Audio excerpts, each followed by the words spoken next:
World War II was a conflict defined by cutting-edge technology. It was an era of radar, jet engines, mass-produced tanks, and ultimately the atomic bomb. Yet amidst this landscape of industrialized slaughter, one British officer looked at the most advanced military machine on Earth and decided that the best way to fight it was with a longbow, a set of bagpipes, and a medieval broadsword. His name was John Malcolm Thorpe Fleming Churchill, though history remembers him as Mad Jack. He was a warrior who treated the deadliest conflict in human history like a medieval romance, famously declaring that any officer who goes into action without his sword is improperly dressed. To understand how Mad Jack became a legend, you have to look at his life before the war. Born in 1906, Jack was always restless. He graduated from Sandhurst Military Academy, but peacetime army life bored him. He left the military in the 1930s to work as a newspaper editor, a male model, and a movie actor. He used his unique hobbies to land roles in films, placing second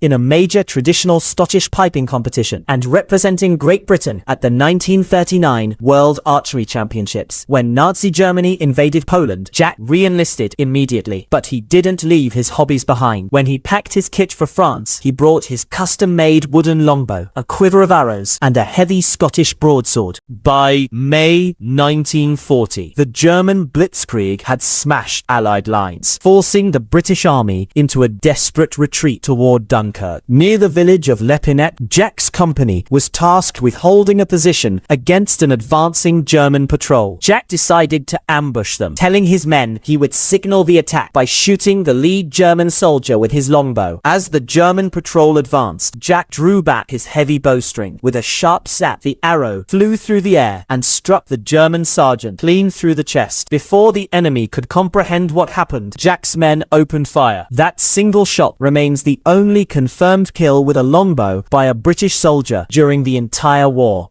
Following Dunkirk, Jack volunteered for a newly formed elite unit, the British Commandos. In December 1941, he was the second in command of a daring raid on a German garrison in Vagsøy, Norway. As the landing craft ramps dropped under heavy fire, the soldiers didn't hear a standard military command. Instead, they heard the piercing wail of bagpipes. Jack Churchill was standing at the very front of the boat, fully exposed, wearing his broadsword and blasting a traditional war tune. He played the entire song, tossed a grenade, drew his sword, and charged screaming into battle. The raid was a complete success. By 1943, the war shifted to Italy. During the Allied landings at Salerno, Jack took a single corporal to scout a German central post in the dark woods. Moving silently, Jack leaped out of the shadows with his broadsword raised. The sheer terror of seeing a massive man wielding a medieval sword caused the German sentry to surrender instantly.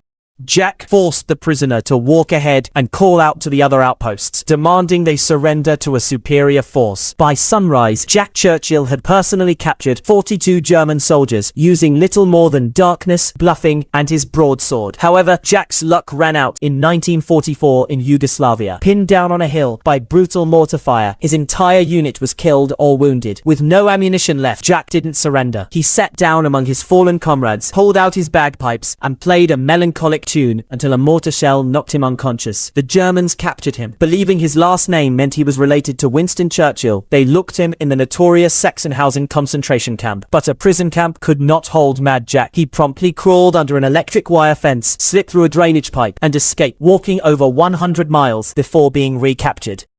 Transferred to a high-security camp in Austria, he escaped again when the prison lights failed, walking 150 miles across the Alps to find an American army unit. When the war ended, Jack was genuinely disappointed. He loved the thrill of combat, reportedly complaining that if it wasn't for those damn Yanks, they could have kept the war going for another 10 years. In his later years, Jack moved to Australia, became a passionate surfer, and built his own surfboards. He passed away peacefully in 1996 at the age of 89. In an era dominated by mechanized warfare, Mad Jack proved that a healthy dose of pure eccentricity and incredible courage could triumph over the modern terrors of the world.